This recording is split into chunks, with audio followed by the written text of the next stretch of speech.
সাবেক প্রবাসী কল্যাণ ও বৈদেশিক কর্মসংস্থান মন্ত্রী নুরুল ইসলাম বিএসসির 4 ছেলের দেশ থেকে নিষেধাজ্ঞা দিয়েছেন আদালত। আজ রোববার অর্থ ঋণ আদালত চট্টগ্রামের বিচারক মুজাহিদুর রহমান এ আদেশ দেন।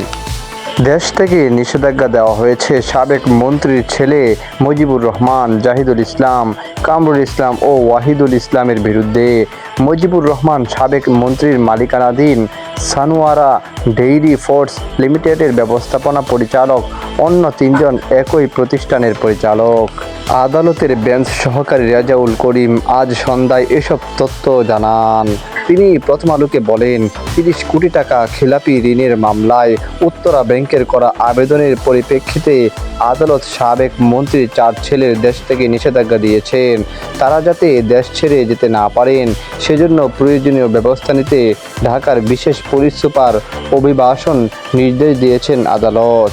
বেঞ্চ সহকারী আরও বলেন, উত্তরা ব্যাংক থেকে যে 30 কোটি টাকা ঋণ নেওয়া হয়েছে তার বিপরীতে ব্যাংকে কোনো সম্পত্তি বন্ধক নেই। বিবাদীর ব্যক্তিগত নিশ্চয়তা ও ট্রাস্ট রিসিটের ভিত্তিতে এই ঋণ মঞ্জুর করেছিল ব্যাংক।